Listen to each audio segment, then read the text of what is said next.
હવે ફેડરિક લિસ્ટને સમજતા પહેલા ફેડરિક લિસ્ટ છે એ કેવા વિચારક હતા એ ખૂબ જ સમજવું જોઈએ. અને રાષ્ટ્રીયવાદ કોને કહે છે?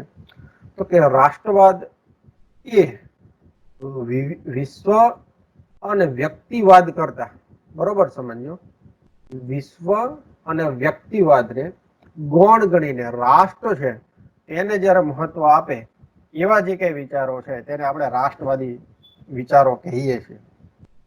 એટલે કે વ્યક્તિને રાષ્ટ્રને આધીન બનાવી, એટલે કે નાગરિકોને રાષ્ટ્રવાદના પાઠો ભણાવીને રાષ્ટ્રીય હિતોનું સર્વોચ્ચ અગ્રતા આપવાની જે વિચારધારા છે જેને આપણે રાષ્ટ્રવાદી કહીએ છીએ. અને દરેક ભારતીય છે તે રાષ્ટ્રવાદ સાથે બરોબર જૂનો સંબંધ છે. બરોબર, આપણે જયારે આઝાદી મેળવી ત્યારે આ બધા ટાઇટલો સાથે આપણે તેમાં સંઘર્ષ કરેલો. હવે રાષ્ટ્રવાદી વિચારધારાઓ છે એમાં પણ બે જુદી જુદી વિચારધારા છે. એક અમેરિકન રાષ્ટ્રવાદ અને બીજો છે જર્મન રાષ્ટ્રવાદ. અમેરિકન જે રાષ્ટ્રવાદ છે તે રાષ્ટ્રવાદી ભાવનાઓને પ્રેરણા આપનાર મુખ્ય પરિબળો એટલે કે આર્થિક અસમાનતાઓને ધ્યાનમાં રાખી, એટલે કે વિશ્વ મહામંદી પહેલાના જે સમયગાળા એટલે કે ઔદ્યોગિક ક્રાંતિના પૂર્ણતાના સમયે જે ફલિતાર્થો જોવા મળ્યા તેના સંદર્ભમાં અમેરિકન રાષ્ટ્રવાદ છે તેની વિચારધારા ફૂલી ફાલી. આ વિચારધારામાં ઘણા અર્થશાસ્ત્રીઓનો ફાળો છે, જેમાં હેનરી ચાર્લ્સ કેરે, મેથ્યુ કેરે, ડેનિયલ રેમેન્ડ, આ બધા અમેરિકન અર્થશાસ્ત્રી છે તે વિચારધારા સાથે જોડાયેલા છે. પરંતુ આપણે જે આ જે અભ્યાસક્રમમાં છે ફેડરિક લિસ્ટ, તો કે ફેડરિક લિસ્ટ છે એ જર્મન અર્થશાસ્ત્રી હતા અને જર્મનના રાષ્ટ્રવાદ વિશેના વિચારો છે તે આપણી સમક્ષ મૂકે છે. અને જે આપણે સિલેબસમાં તેના રાષ્ટ્રીયતા અને સંરક્ષણ અંગેના જે વિચારો છે તે વિગતે જોઈશું. હવે આ વિચાર જોતા પહેલા આ બધી જ બાબતો તમે પ્રસ્તાવનામાં લઈ શકો, બરોબર. અને પ્રસ્તાવનામાં લઈ શકો એટલું જ નહીં, ફેડરિક લિસ્ટ નો જે જીવન પરિચય છે તે પણ ખૂબ જ સમજવા જેવો છે. અને ફેડરિક લિસ્ટ નો આ જે રાષ્ટ્રવાદ છે તે ફરી નાજીવાદ, બરોબર, એમાં પણ આ વિચારધારાની ખૂબ જ ઊંડી અસર થઈ અને જર્મનીના વિકાસ માટે ફેડરિક લિસ્ટના વિચારો છે, એટલે કે જે દેશો છે તે રાષ્ટ્રવાદ ના સંદર્ભમાં સંરક્ષણવાદ અપનાવ્યો, જે દેશો આપણે જોઈએ કે અત્યારે પણ આર્થિક રીતે વધુ સમૃદ્ધ જોવા મળે છે. હવે ફેડરિક લિસ્ટની વાત કરીએ તો તમને બધાને ડિસ્પ્લે ઉપર ફેડરિક લિસ્ટનો એક ફોટો છે, બરોબર. ટિકિટના બલ્ટ પોસ્ટ તરીકે મેં એક ઇન્ટરનેટ ઉપરથી લીધો છે, જેથી તમે પરિચિત થાઓ કે ફેડરિક લિસ્ટ ખૂબ જ પ્રચલિત અર્થશાસ્ત્રી છે. હવે ફેડરિક લિસ્ટ એક આર્થિક વાદ છે તે તેના પ્રણેતા છે. એટલે કે તેને જર્મન આર્થિકવાદ કીધો, કે જર્મન અન્ય રાષ્ટ્રો કરતા ઝડપથી વિકાસ કરવો હોય અથવા ઝડપથી ઔદ્યોગિક વિકાસ કરવો હોય તો આ બધા નિયમોનું પાલન કરવું જોઈએ, જે આપણે વિચારધારાઓ રાષ્ટ્રીયતા અને સંરક્ષણમાં જોઈશું. તેમનો જન્મ છે, ટિકિટમાં પણ નીચે લખેલો છે, એમાં 1989 લખ્યું છે. એમનો ઉપર જે લખ્યો છે 1789 થી 1846 એમનો જીવનકાળ છે. તેમને પ્રાથમિક શિક્ષણ જર્મનીમાં લીધું અને 17 વર્ષની ઉંમરે તેઓ ટ્યુબિનીમાં ક્લાર્ક તરીકે જોડાયા. આ ક્લાર્ક ના સમયગાળા દરમિયાન તેઓ યુનિવર્સિટીમાં દાખલ થાય છે અને યુનિવર્સિટીના પ્રશાસન વિશે ખૂબ જ માહિતી મેળવી પ્રશાસન વિષયના જુદા જુદા નિબંધો લખે છે. અને આ નિબંધોને ધ્યાનમાં લઈ ફેડરિક લિસ્ટને યુનિવર્સિટીના એક અધ્યાપક એટલે કે પ્રાધ્યાપક પ્રશાસન અને રાજકીય વિજ્ઞાનના અધ્યાપક તરીકે નિમણૂક કરવામાં આવે છે. આ સાથોસાથ જર્મન વાણિજ્ય અને ઔદ્યોગિક સંઘ છે તેના એક સક્રિય સભ્ય પણ રહ્યા છે. તેઓએ એ સમયગાળા દરમિયાન જ્યારે તેઓ સભ્ય હતા જર્મન વાણિજ્ય અને ઔદ્યોગિક સંઘના, ત્યારે તેઓ સ્પષ્ટ જણાવતા કે આયાતો પર સંરક્ષણાત્મક જગાતો નાખવાથી અને આંતરરાજ્ય જગાતો દૂર કરવાની નીતિઓનો તેમણે ખૂબ જ પ્રચાર કર્યો. સાથોસાથ આપણે જોઈએ કે આ જર્મન વાણિજ્ય ઔદ્યોગિક સંઘના સભ્યની સાથોસાથ તેઓને રાષ્ટ્ર વિરોધી એટલે કે ઘણી સરકાર વિરોધી પ્રવૃત્તિઓ શરૂ કરી અને તેના પરિણામે ફ્રેડરિક લિસ્ટને 10 વર્ષની સજા થાય છે અને આ 10 વર્ષની સજામાં તેઓ કારાવાસમાંથી છૂટી ઇંગ્લેન્ડ, સ્વિટ્ઝરલેન્ડ ફરી પાછા છે તેઓ જર્મન આવવાનો પ્રયત્ન કરે છે.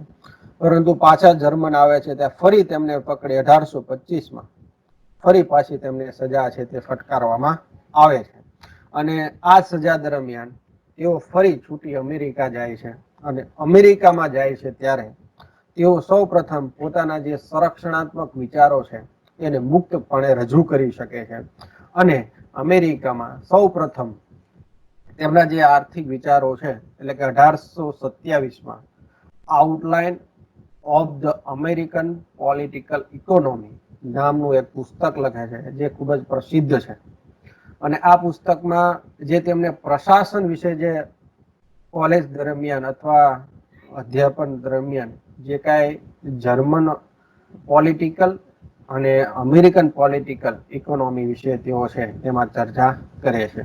આ ઉપરાંત તેમનો જે દેશવટો છે ફરી જર્મન જાય છે અને છેવટે તેમને જર્મન દેશવટો મૂકીને તેઓ બહાર રહેશે તો જ તેમને છોડવામાં આવશે અને એ દેશવટો ભોગવી ફરી અમેરિકા જઈ એક બીજું પુસ્તક લખે છે જે અર્થશાસ્ત્રના આર્થિક વિચારોના ઇતિહાસમાં એક અલગ અને જુદી છાપ છે તે ઊભી કરે છે, જે આપણે પૂર્વ ભૂમિકામાં એટલે કે તમે સ્ક્રીન ઉપર જોઈ શકો છો. 1841માં national system of political economy જેઓ તેમને રાષ્ટ્રીયતા અને સંરક્ષણવાદ એટલે કે આર્થિક જુદી જુદી વિચારો છે તેમને આ પુસ્તકમાં લખ્યા છે અને આ પુસ્તક તમારે યાદ પણ રાખવાનું છે કે તમને ઓબ્જેક્ટિવ પ્રશ્નોમાં પૂછી શકે, બરોબર, કે ફ્રેડરિક લિસ્ટ ના જે વિચારો છે એ કયા પુસ્તકમાં છે.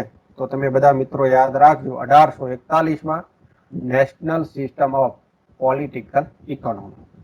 હવે ફ્રેડરિક લિસ્ટનું જીવન પરિચય જોઈએ તો કે તે ટૂંકા ગાળામાં જિંદગીથી કંટાળી જાય, બરોબર, આ જેલના કારાવાસના અને જર્મનના વધુ લગાવના પરિણામે તેઓ 1846માં આપઘાત કરી પોતાની જિંદગી ટૂંકાવે છે.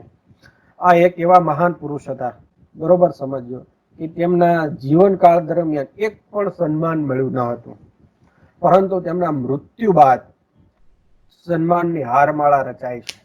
એટલે કે તેમના મૃત્યુ બાદ જેના યુનિવર્સિટી જે જર્મનીમાં આવેલી છે તેમને ડોક્ટરની પદવી આપે છે, બરોબર.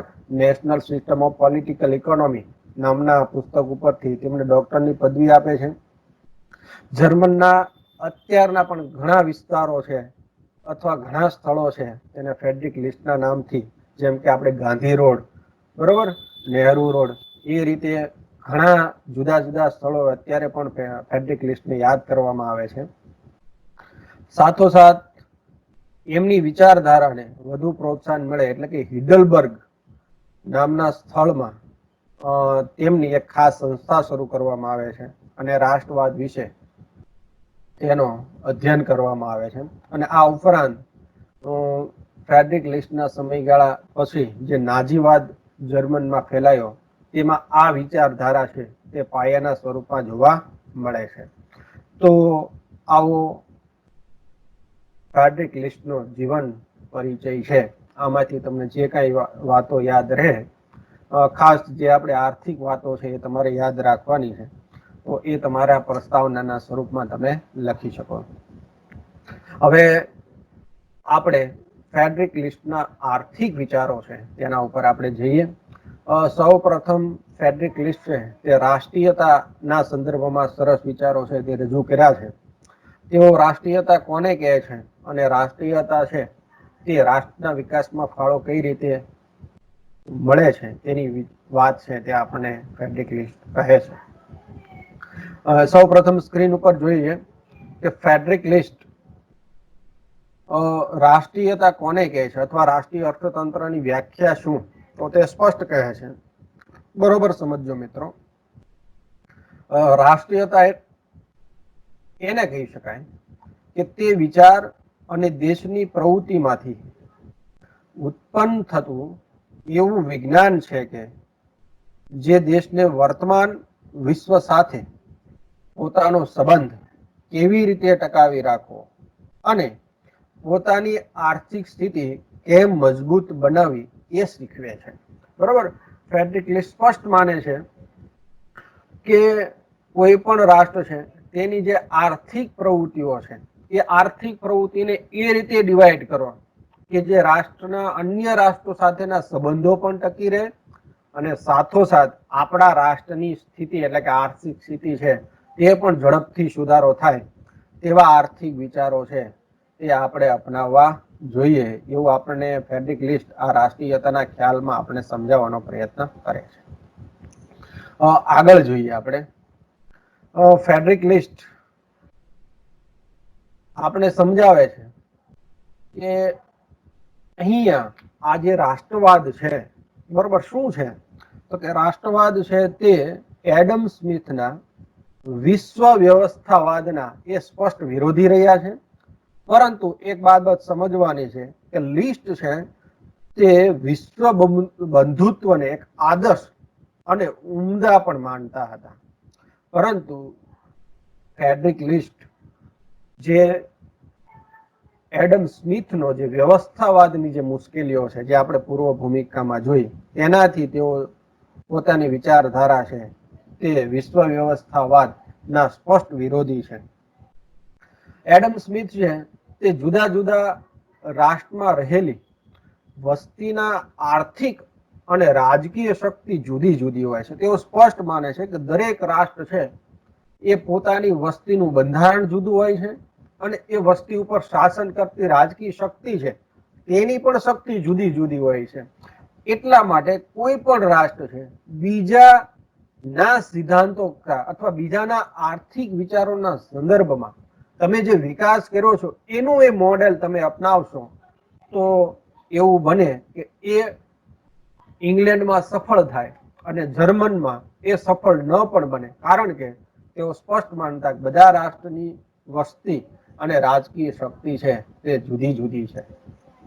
આગળ તેઓ સમજાવવાનો પ્રયત્ન કરે છે કે વ્યક્તિ સંપત્તિ અને ઉત્પાદન શક્તિ સામાજિક અને રાજકીય પૂર્ણતાની કક્ષા છે. એટલે કે કોઈ પણ દેશની વ્યક્તિગત સંપત્તિમાં વધારો કરવો અથવા ઉત્પાદન શક્તિમાં વધારો કરવો હોય તો રાષ્ટ્રની રાજકીય અને સામાજિક કક્ષા છે તે પૂર્ણતાની કક્ષા હોવી જોઈએ, એટલે કે પૂર્ણ વિકસિત હોવી જોઈએ. જો જે સમાજમાં અથવા જે રાષ્ટ્રમાં સામાજિક અને રાજકીય પરિસ્થિતિ, બરોબર સમજો, પૂર્ણ કક્ષાએ ન હોય તે કોઈ પણ રાષ્ટ્ર બરોબર પોતાની ઉત્પાદન શક્તિમાં અને વ્યક્તિગત સંપત્તિમાં છે તેઓ વિકાસ સાધી શકતા નથી અથવા વિકાસ છે ત્યાં તેમનું રૂંધાય છે તેવું સ્પષ્ટ ફેડરિક લિસ્ટ તેઓ માને છે. આગળ વાત જોઈએ એટલે કે ફેડરિક લિસ્ટ એવું કહે છે કે ફ્રાન્સ, પોલેન્ડ, ઇંગ્લેન્ડ, ઇટાલી આ બધા અર્થતંત્રોના ઉદાહરણ આપતા સમજાવે છે કે અહીંયા જે રાષ્ટ્રો વિકસિત છે, બરોબર સમજો, એટલે કે એ રાષ્ટ્રની જે નીતિઓ છે એ નીતિઓ એમને એમ આપણે જો અર્થતંત્રમાં લાગુ પાડશું તો તેઓને જે વિકાસ થયો છે એટલો વિકાસ આપણે જ થશે એની કોઈ ગેરંટી નથી.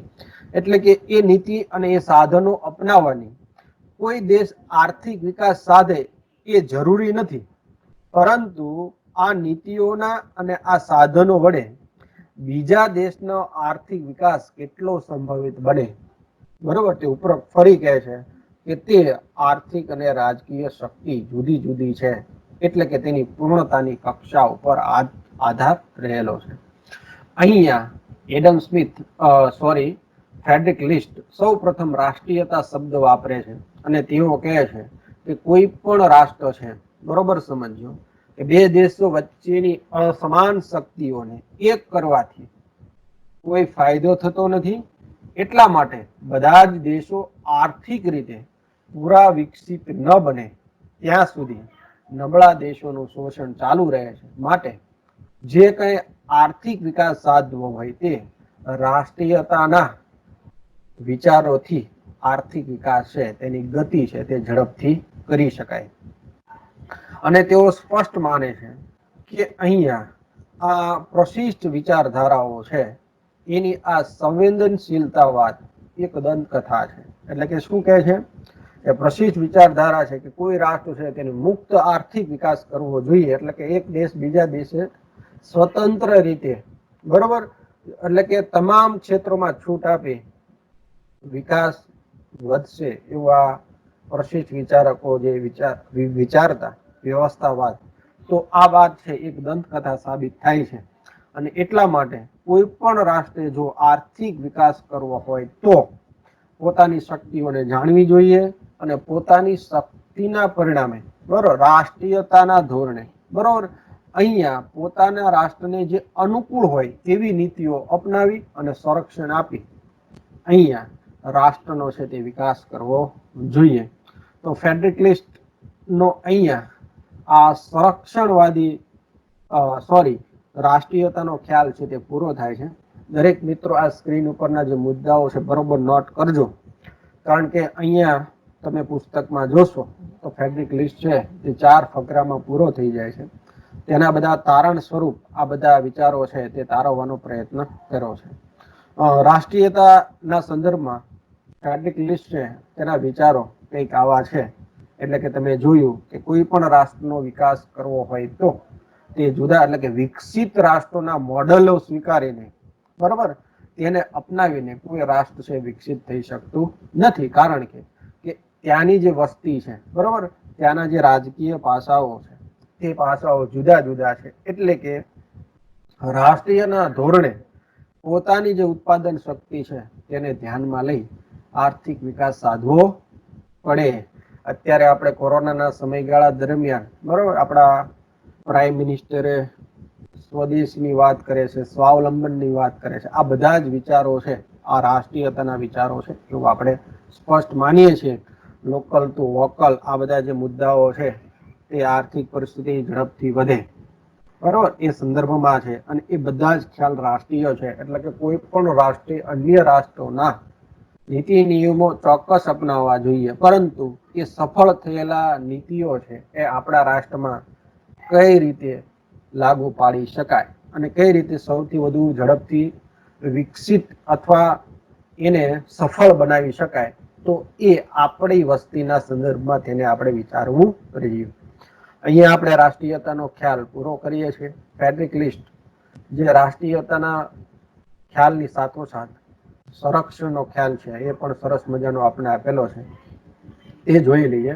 એટલે કે 1841માં નેશનલ સિસ્ટમ ઓફ પોલિટિકલ ઇકોનોમીમાં આ સંરક્ષણ અંગેના વિચારો છે તેમણે રજૂ કરેલા છે. એડમ લિસ્ટ છે તેવું સ્પષ્ટ માને છે કે સમય જતા કુદરતી ક્રમમાં છે તે વિકાસ થાય છે. એટલે કે આપણે હાથ જોડીને બેઠા રહીએ કે આપણો વિકાસ છે તે અમેરિકા જેટલો, બરોબર, ઔદ્યોગિક વિકાસ છે તે સમયાંતરે થતો રહે છે. એટલે કે વિશ્વ વ્યવસ્થાવાદ મુક્ત અર્થતંત્ર કરી દઈએ, પણ આ ખ્યાલ છે તે ખોટો છે. એટલે કે કોઈ રાષ્ટ્ર હાથ જોડીને બેસી રહે, બરોબર, એટલે કે કુદરતી ક્રમમાં ઉદ્યોગોનો વિકાસ થશે તો એવી પરિસ્થિતિ, આર્થિક પરિસ્થિતિ છે તે ઊભી થતી નથી. અને તેના માટે ખૂબ જ સમય છે તે જોઈએ છે. અને તેના પરિણામે, બરોબર, યાદ રાખજો કે આર્થિક વિકાસ સાધવા માટે વર્ષો, એટલે કે સદીઓ લાગી જાય છે.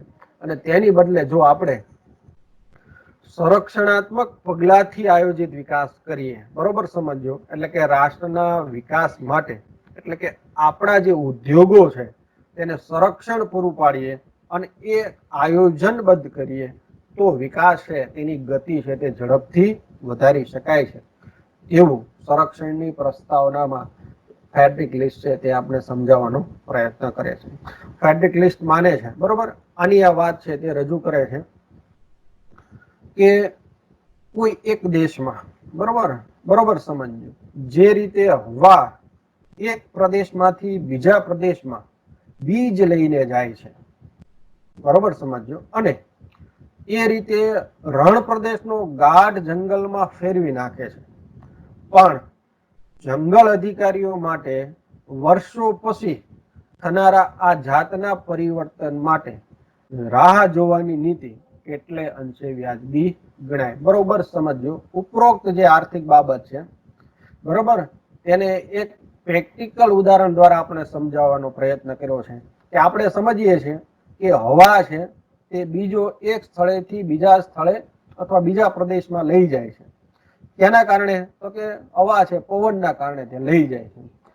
અને એટલે કે એવી પરિસ્થિતિ છે કે આ બીજ છે એક રણ પ્રદેશમાં, બરોબર, વારંવાર હવા જાય છે અને એ જંગલમાં ફેરવી નાખે છે, એટલે કે ત્યાં વૃક્ષો ઉગે છે, કારણ કે બીજ જવાના પરિણામે, અને ફરી ત્યાં ઘણા વર્ષો પછી, બરોબર, કુદરતી ક્રમ જે ઉપરોક્ત આપણે વાત કરી, કુદરતી રીતે છે તે જંગલ બનશે. તો આની રાહ જોવી એ જંગલ અધિકારીઓ માટે કેટલી અનિવાર્યતા છે, તો કે આનેથી હાથ જોડી બેસી રહેવા કરતા, બરોબર, એક સંરક્ષણાત્મક અને આયોજનબદ્ધ વિકાસ છે તમે શોધી શકો અથવા વિકાસ તમે કરી શકો. તો આ બાબત છે તે અહીંયા ફેડરિક લિસ્ટ આપણી સમક્ષ મૂકે છે. ફરી એકવાર સમજવાનો પ્રયત્ન કરીએ કે ફેડરિક લિસ્ટ એવું કહેવા માંગે છે કે કોઈ પણ રાષ્ટ્ર છે, બરોબર, કુદરતી ક્રમમાં વિકાસની બદલે એક આયોજિત વિકાસ પ્રયત્નશીલ બને. અને આયોજિત વિકાસ તો કે તેના જે ક્ષેત્રોમાં જે ક્ષેત્રોનો વિકાસ, એટલે કે જે ઔદ્યોગિક ક્ષેત્રોનો વિકાસ શરૂ થયો છે, આ વિકાસની ગતિ ઝડપથી આપવા માટે તેને સંરક્ષણાત્મક અથવા તેને સંરક્ષણ પૂરું પાડવામાં આવે અને તેના પરિણામે તેની પ્રોડક્ટિવિટી વધારીને એ ક્ષેત્રને વધુ વિકસિત બનાવવામાં આવે. એવું અહીંયા આ સંરક્ષણના સિદ્ધાંતમાં સમજાવે છે. દરેક મિત્રો સ્ક્રીન ઉપર એક અહીંયા રાષ્ટ્રીયતાનો સિદ્ધાંત લખ્યો છે, બરોબર, એ તમે સંરક્ષણતાનો સિદ્ધાંત છે તે સમજજો. હવે આગળ વાત કરીએ. બીજી એક વ્યાખ્યા છે તે ટૂંકમાં આપણે સમજાવવાનો પ્રયત્ન કરે છે કે ફેડરિક લિસ્ટ એવું કહે છે કે સંરક્ષણ નીતિથી ઉદ્યોગ સ્થપાય છે અને તેનો વિકાસ થાય છે. આથી દેશની માનસિક શક્તિઓ, રાજ્યનું મહેસૂલ, સંરક્ષણના સાધનો વગેરે સમાન રીતે વિકસે છે. એટલે કે નિષ્ણાતોની કદર થાય છે અને સંશોધનોને પ્રોત્સાહન મળે છે અને આર્થિક વિકાસ છે તેની ગતિ વધે છે. એટલે કે ઉપરોક્ત જે બાબત છે તેના સંદર્ભમાં આર્થિક બાબત મૂકે છે કે જો કોઈ ઉદ્યોગ અને સંરક્ષણની નીતિ અપનાવવામાં આવે, બરોબર સમજો મિત્રો, કોઈ ઉદ્યોગ છે તેને સંરક્ષણની નીતિ અપનાવવામાં આવે અને તેના પરિણામે, બરોબર, તેનો વિકાસ થાય તો રાષ્ટ્રની માનસિક એટલે કે તેની આર્થિક સ્થિતિ સુધરે છે, તેની મહેસૂલી રાજ્યની આવકો વધે છે, એ સંરક્ષણના સાધનોને સમાન રીતે વિકસવાની તક પૂરી પડે છે અને તેના પરિણામે, બરોબર, સંશોધનોને પણ પ્રોત્સાહન મળશે. એટલે કે આર્થિક સ્થિતિ છે એ અર્થતંત્રની સુધરશે. એટલે કે આર્થિક વિકાસ છે તેની ગતિ છે તે ઝડપથી થશે. એવું અહીંયા ફેડરિક લિસ્ટ આપણે સંરક્ષણવાદના પરિણામે આર્થિક વિકાસના સંદર્ભમાં આપણે સમજાવે છે. હવે અહીંયા ફેડરિક લિસ્ટ આ સમજાવવાનો પ્રયત્ન કરે છે કે સંરક્ષણ નીતિથી લાક્ષણિકતાઓ શું છે, બરોબર, તો કે ક્યારે આપણે સંરક્ષણ નીતિ અપનાવી શકીએ અને સંરક્ષણ નીતિઓમાં ખાસ તરીકે ખેતીની માં કેટલું સંરક્ષણ આપવું જોઈએ, ઉદ્યોગને કેટલું આપવું જોઈએ, અથવા ઉદ્યોગમાં આપેલા સંરક્ષણ છે ક્યાં સુધી રાખવા જોઈએ. તો એ બધી બાબત છે એ સંરક્ષણ નીતિની લાક્ષણિકતાઓમાં સમજાવવાનો પ્રયત્ન કર્યો છે. અહીંયા 5 લાક્ષણિકતાઓ છે તે ફેડરિક લિસ્ટ આપણી સમક્ષ મૂકે છે. એમાં પહેલી છે ખેતીની સંરક્ષણ આપવાની જરૂર નથી, એવું ફેડરિક લિસ્ટ કહે છે. બરોબર સમજો. શું કામ નથી આપવાનું? તો એની માટે 3 બાબતો છે. પહેલી બાબત કહે છે, બરોબર સમજો, જો બજારમાં ખેતીને સંરક્ષણ આપવામાં આવે તો તેના પરિણામે અનાજના ભાવો વધે છે અને પરિણામે જીવન નિર્વાહનો ખર્ચ વધે છે. બરાબર, અત્યારની આપણી સરકાર પણ આ નિયમનું પાલન કરે છે કે ખેતીને છે બરોબર એટલું બધું પ્રોટેક્શન પૂરું પાડતી નથી. શું કામ? બજારમાં ઔદ્યોગિક ક્ષેત્ર જેટલું પ્રોટેક્શન જો ખેતીને આપવામાં આવશે તો બરોબર સમજો, બજારમાં ચીજ વસ્તુની કિંમતો વધશે, એટલે કે એગ્રીકલ્ચર પ્રોડક્ટની કિંમતો વધશે અને એગ્રીકલ્ચર પ્રોડક્ટની કિંમતો વધવાના પરિણામે કઈ પરિસ્થિતિ ઊભી થશે તો કે જીવન ધોરણની ચીજ વસ્તુના ભાવ વધશે અને જીવન ધોરણની ચીજ વસ્તુઓના ભાવ વધશે તો બજારમાં સમાજ દ્વારા સરકાર છે તેનો સરકારનો વિરોધ કરવામાં આવશે. આપણે જોઈએ છે કે બજારમાં ડુંગળીની કિંમતો વધે, દૂધની કિંમતો વધે, બરોબર, પેટ્રોલ ડીઝલની કિંમતો વધે કે જે આપણી જીવન જરૂરિયાતની બધી ચીજ વસ્તુઓ છે, ખાદ્ય પદાર્થોની કિંમત વધે, તેલની કિંમત વધે, ત્યારે બરોબર પ્રજા છે તે સરકાર સાથે લડવાના મૂડમાં આવતી હોય છે. તો એટલા માટે અહીંયા સ્પષ્ટ સમજે છે કે ખેતીને સંરક્ષણ એટલા માટે નથી આપવાનું કે જો તેને પ્રોટેક્શન પૂરું પાડશું તો અનાજના ભાવો વધશે અને જીવન જરૂરિયાતની ચીજ વસ્તુ વધશે. બીજી બાબત રજૂ કરે છે કે જર્મન ખેતી પેદાશના બ્રિટનના બજારો મળી રહે છે, તે માટે બ્રિટનમાં ચાલુ રહેલા અનાજના કાયદાઓ રદ કરવા જોઈએ. એવું ફેડરિક લીચ સમજાવે છે કે ઇંગ્લેન્ડ છે તે વિકસિત રાષ્ટ્ર છે. વિકસિત રાષ્ટ્ર હોવાના પરિણામે એ બ્રિટન અને જર્મની વચ્ચેના જે કરારો છે અથવા એ બંનેના જે કઈ નિયમો છે તેમાં અનાજ વેચાણ માટેના જે નિયમો છે એ બંધ કરવાની જરૂરિયાત છે. શું કામ? તો કે અહીંયા આપણે જે રો મટીરિયલ છે બરોબર, જેને આપણે ભારત છે તે ગુલામીના સમયગાળા દરમિયાન જે ઇંગ્લેન્ડ જે નીતિ પોલિસી અપનાવી હતી કે કાચો માલ છે તે ભારતથી લઈ જાય અને તેને તૈયાર કરીને ફરી પાછું ભારતમાં વેચવામાં આવે, તો આ પોલિસી છે એટલે કે અહીંયા અનાજ છે એના કાયદાઓ બદલાવાની જરૂરિયાત છે અને જર્મન અર્થતંત્રના ઉપયોગી હોય એવી નીતિ બનાવવી જોઈએ. એટલે કે આ જ અનાજના જે પ્રોસેસિંગ યુનિટો છે તેને પ્રોત્સાહન આપવો જોઈએ એવું આપણે અહીંયા ફેડરિક લીચ છે તે પોતાની વાત છે તે મૂકે છે. ત્રીજી બાબત છે ખેતી સંરક્ષણ શું કામ ન આપવું જોઈએ? તો તેઓ માને છે કે ઉદ્યોગને આપેલું રક્ષણ, બરોબર સમજો, ઉદ્યોગને આપેલું રક્ષણ પરોક્ષ રીતે ખેતીને ફાયદો કરે છે.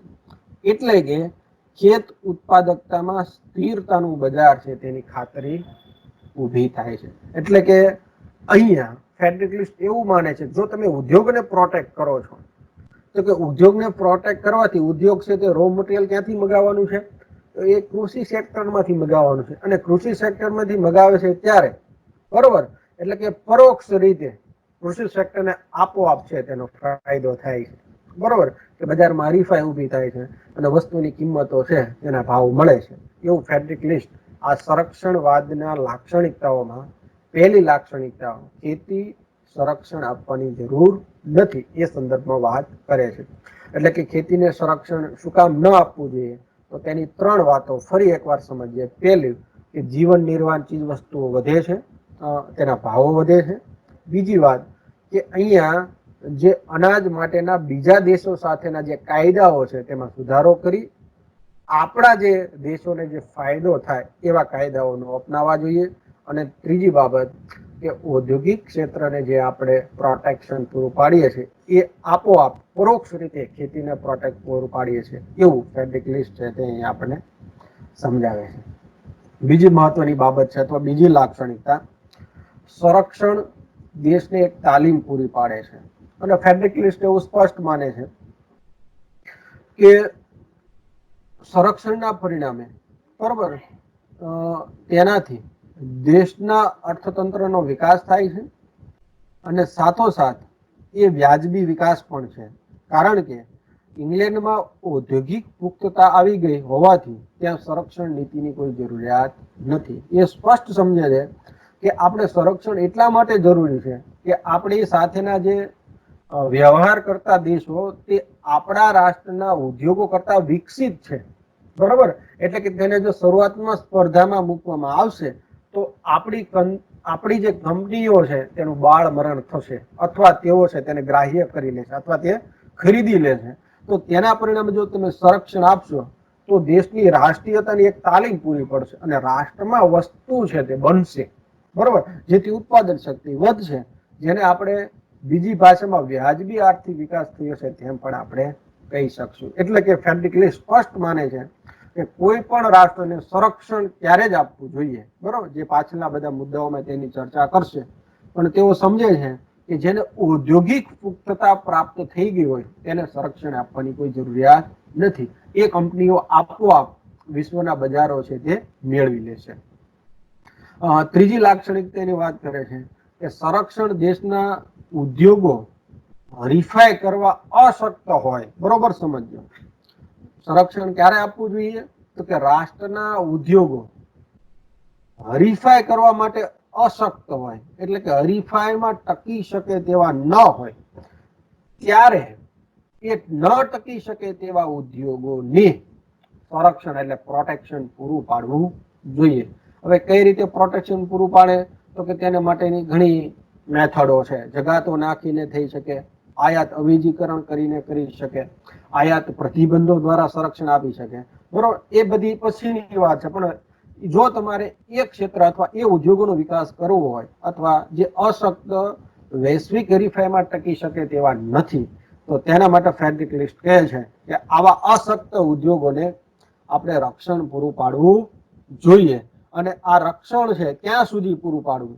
તો કે દેશના ઉદ્યોગો સુસ્થાપિત અને વિદેશી ઉદ્યોગો સાથે હરીફાઈ કરી શકે ત્યારે આ સંરક્ષણ છે તે બંધ કરી દેવું જોઈએ. જે ઉપરોક્ત વાત કરી કે ઇંગ્લેન્ડના ઉદ્યોગો છે તે વિકસિત છે, માટે તેને સંરક્ષણ આપવાની જરૂરિયાત નથી.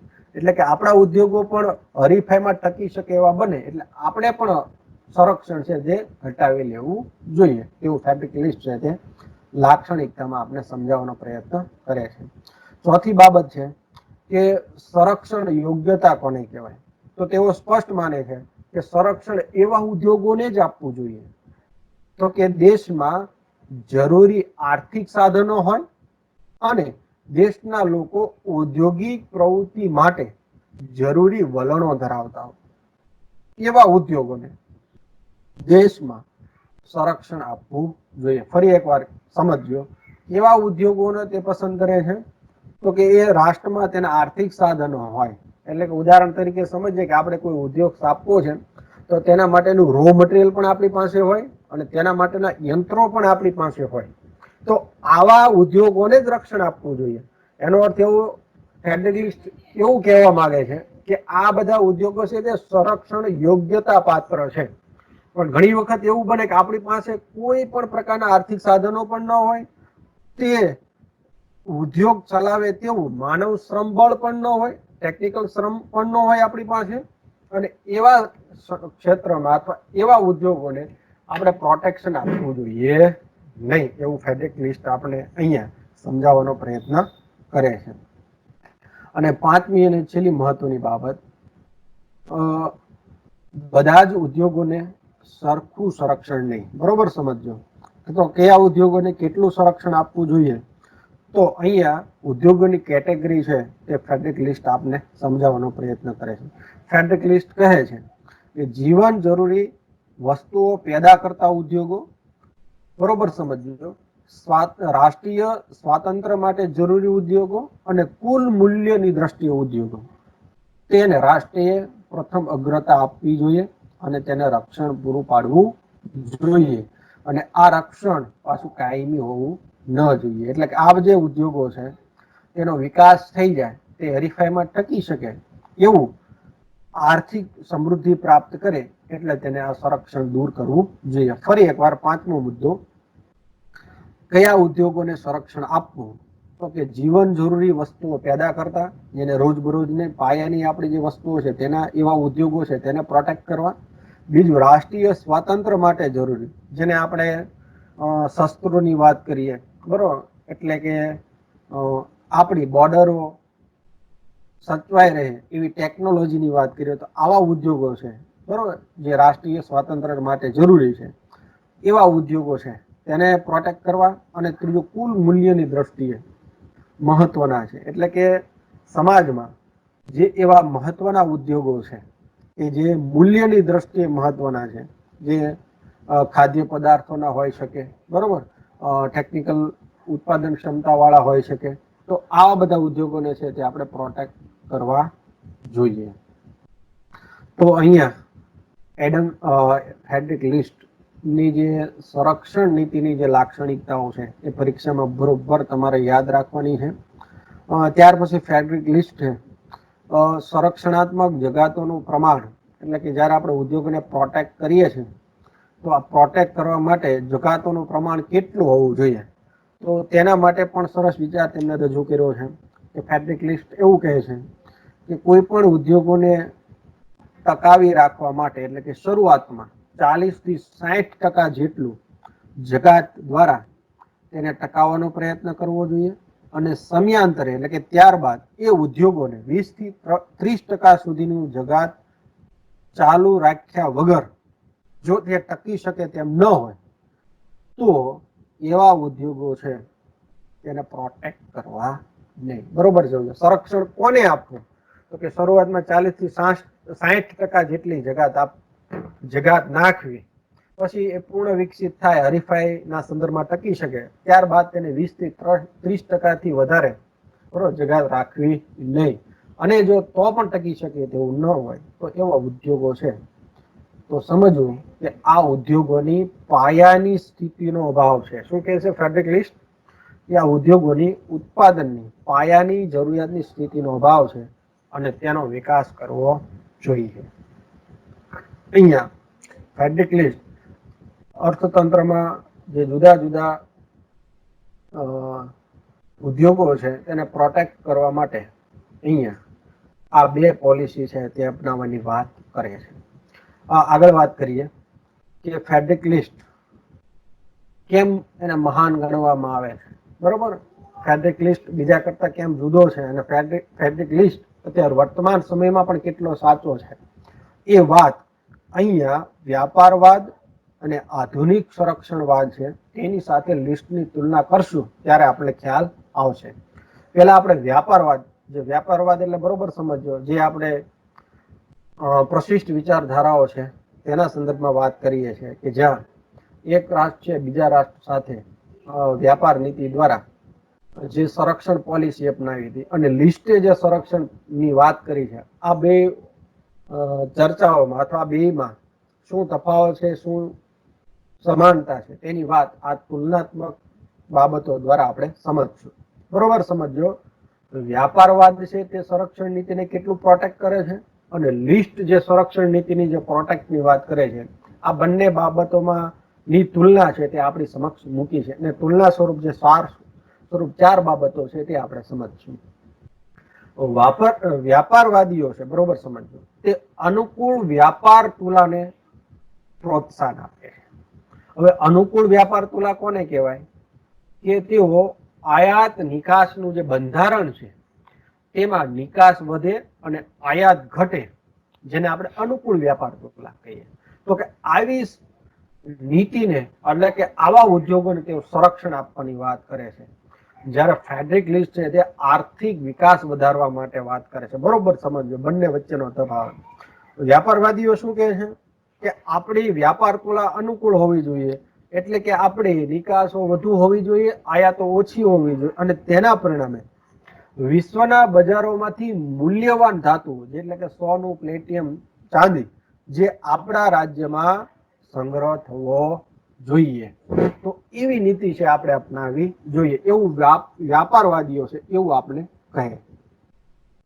સામે આપણે લિસ્ટ છે તે એવું કહે છે કે આર્થિક વિકાસ થાય, એટલે કે તેનું માનવું શું છે કે સંરક્ષણ નીતિથી આપણા રાષ્ટ્રના ઉદ્યોગો ક્યાં સુધી સંરક્ષણ આપવું જોઈએ, તો કે વિશ્વના ઉદ્યોગો સાથે બરોબર હરીફાઈ કરી શકે એ સંદર્ભમાં છે, આર્થિક વિકાસ વધારવાના સંદર્ભમાં છે લિસ્ટ છે તે સંરક્ષણ આપવાની વાત કરે છે. અને જો અર્થતંત્રમાં ઉદ્યોગો પૂર્ણ વિકસિત થઈ જાય ત્યારે તેને ફરી આંતરરાષ્ટ્રીય સ્પર્ધામાં બરોબર વિશ્વ વ્યાપાર જે થાય છે તેમાં મુક્ત અર્થતંત્ર રીતે સ્વેર વિહારની પદ્ધતિ દ્વારા આપણે આંતરરાષ્ટ્રીય વ્યાપાર કરવો જોઈએ એવું અહીંયા લિસ્ટ છે તે આપણે સમજાવે છે. બીજી બાબત, વ્યાપારવાદી કાયમી સંરક્ષણ નીતિ અને જ્યારે લિસ્ટ છે તે ટૂંકા ગાળાના હિમાયતી હતા. બરોબર સમજો. વ્યાપારવાદીઓ જે સંરક્ષણ નીતિ અપનાવવા માગે છે તે કાયમીના ધોરણે છે, એટલે કે જે ઉદ્યોગો છે તે આપણને અનુકૂળતા ઊભી કરે છે. બરોબર, એટલે કે આપણી વ્યાપાર તુલા છે તે હકારાત્મક બનાવે એવા ઉદ્યોગોને કાયમી રક્ષણ પૂરું પાડવું જોઈએ. બરોબર, એ કાયમી તેને પ્રોટેક્ટ કરવા જોઈએ એવું વ્યાપારવાદીઓની સંરક્ષણ નીતિ છે તે જોવા મળે છે. અને તેઓનો સ્પષ્ટ હેતુ એ છે કે બજારમાં અથવા રાષ્ટ્રમાં મૂલ્યવાન ધાતુ કઈ રીતે આપણે પ્રાપ્ત કરી શકીએ, કઈ રીતે આપણી નિકાસો વધે, તે માટે આપણા ઉદ્યોગો છે તેને વિકસિત કરવા જોઈએ. એ વિચારધારા ઉપર આ વ્યાપારવાદીઓની સંરક્ષણ નીતિ ટકેલી છે. જ્યારે લિસ્ટ છે તેનાથી ઉલટી વાત કરે છે કે ટૂંકા ગાળા માટે સંરક્ષણ આપવાનું છે. કેટલા સમયગાળા માટે? કાયમી નહીં, પણ ટૂંકા ગાળા માટે. કેટલા સમયગાળા પૂરતું? કે જે આપણા રાષ્ટ્રનો ઉદ્યોગ છે તે વૈશ્વિક હરીફાઈ કરી શકે. બરોબર સમજો મિત્રો, વૈશ્વિક હરીફાઈ કરી શકે ત્યાં સુધી તેને સંરક્ષણ આપવાનું છે. ત્યાર પછી તેને ખુલ્લા બજારમાં છે તેને મૂકી દેવાનો છે. એટલે કે અહીંયા ફેડરિક લિસ્ટ છે તે ટૂંકા ગાળાની હિમાયતની વાત કરે છે. ત્રીજી મહત્વની બાબત છે, વ્યાપારવાદીઓ છે તે શરતો મુક્ત સંરક્ષણ નીતિ છે તે અપનાવવા માંગતા નથી. જ્યારે લિસ્ટ છે તે પૂર્વ શરતોને આધીન છે તે સંરક્ષણ નીતિની ભલામણ કરે છે. હવે વ્યાપારવાદીઓ છે, બરોબર સમજો, શું કહે છે આપણને કે નીતિઓની કોઈ શરતો નથી, એટલે કે વિકસિત અલ્પવિકસિત દેશો છે તેના વચ્ચે કોઈ ભેદભાવ પાડતા નથી, બધાએ સંરક્ષણ પૂરું પાડવું જોઈએ. તેઓ એ મુક્ત મને માને છે. બરોબર સમજ. શું માને છે તેઓ વ્યાપારવાદીઓ? કે દરેક રાષ્ટ્ર વિકસિત હોય તેને પણ સંરક્ષણવાદી નીતિ અપનાવવી જોઈએ, અને અલ્પ વિકસિત હોય તેને, અને ગરીબ રાષ્ટ્રો છે તેને પણ આ સંરક્ષણ નીતિ અપનાવવી જોઈએ. પરંતુ લિસ્ટ અહીંથી જુદી વાત કરે છે કે અહીંયા શરતોને આધીન જેવો અર્થતંત્રનો વિકાસ થાય અથવા વિકસિત દેશોએ તો કોઈ પણ સંરક્ષણ નીતિ રાખવાનો હેતુ રહેલો નથી, કારણ કે તેના ઉદ્યોગને કોઈ પ્રોટેક્ટ કરવાની જરૂરિયાત જ નથી. ઇંગ્લેન્ડનું ઉદાહરણ આપે છે. પણ જે અલ્પવિકસિત ઉદ્યોગો છે તેના જે પાયાના ઉદ્યોગો છે તેને પ્રોટેક્ટ કરવાનું કામ, બરોબર, લિસ્ટ આપને સમજાવે છે કે તેને પ્રોટેક્ટ કરવા જોઈએ ટૂંકા ગાળા માટે. અને ફરી તે વિકસિત થાય એટલે ફરી વિકસિત રાષ્ટ્રીય હરીફાઈના સંદર્ભમાં સંરક્ષણ નીતિ છે તે આપણે ઘટાડવી જોઈએ. એટલે કે અહીંયા લિસ્ટ એવું કહેવા માંગે છે કે વિશાળ ક્ષેત્રફળ, વિપુલ કુદરતી સંપત્તિ અને અનુકૂળ આબોહવા ધરાવતા અલ્પ વિકસિત રાષ્ટ્રો માટે સંરક્ષણ નીતિ હોવી ખૂબ જ જરૂરી છે. કારણ કે અહીંયા વિશાળ ક્ષેત્રફળ એના સંદર્ભમાં વાત કરે છે કે તેની પાસે ઉત્પાદનના સાધનો છે, બરોબર, વિપુલ કુદરતી સંપત્તિ રહેલી છે, અને અનુકૂળ આબોહવા પણ છે, એટલે કે તેનો વિકાસ પણ થઈ શકે એવું છે. તો આવા રાષ્ટ્રોએ હંમેશા સંરક્ષણ નીતિ છે તે અપનાવવી જોઈએ. ચોથી તુલનાત્મક વાત જોઈએ, વ્યાપારવાદીઓ બધા ક્ષેત્રો માટે, બરોબર, સંરક્ષણ નીતિ અપનાવવાનો વાત કરે છે. જ્યારે લિસ્ટ છે તે માત્ર ઔદ્યોગિક સંરક્ષણતાને, એટલે કે નિર્માણ ઉદ્યોગો છે તેને, અથવા પાયાના જે ઉદ્યોગો છે તેને રક્ષણ આપવાની વાત કરે છે.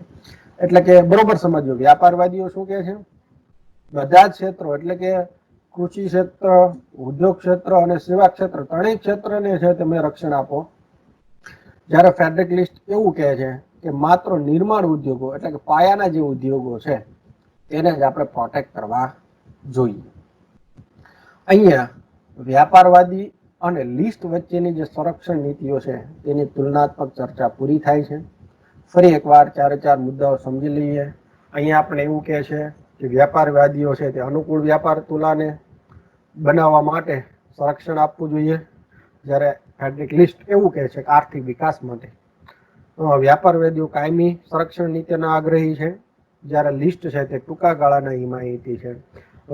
વ્યાપારવાદીઓ છે તે શરતો મુક્ત, બરોબર, રહી સંરક્ષણ નીતિ અપનાવવાની વાત કરે છે, જ્યારે લિસ્ટ છે પૂર્વ શરતોને આધીન, કે જેવું ઔદ્યોગિક વિકસિત થાય તો તેને આપણે પ્રોટેક્શન છે તે દૂર કરવું જોઈએ.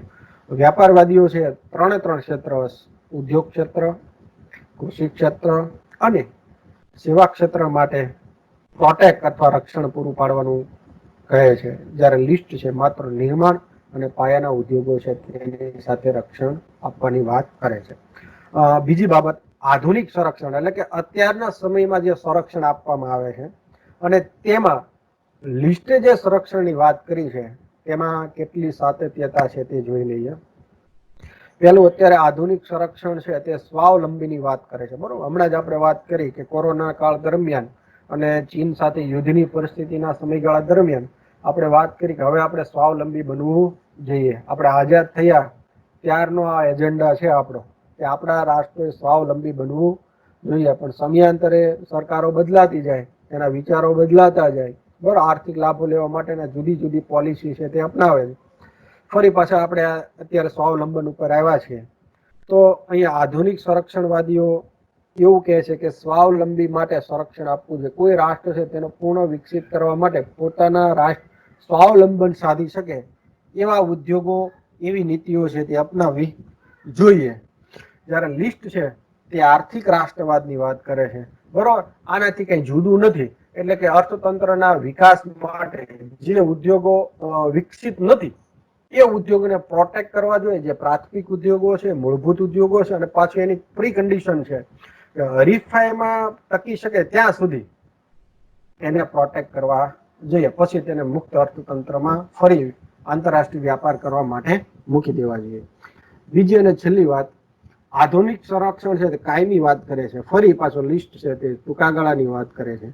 એટલે કે અત્યારે જે સંરક્ષણવાદી નીતિઓ, ધોરણો છે, બરોબર, તે શું કહે છે તો કે કાયમી પ્રોટેક્ટ કરવા જોઈએ, પણ લિસ્ટ અહીંથી જુદી વાત કરે છે.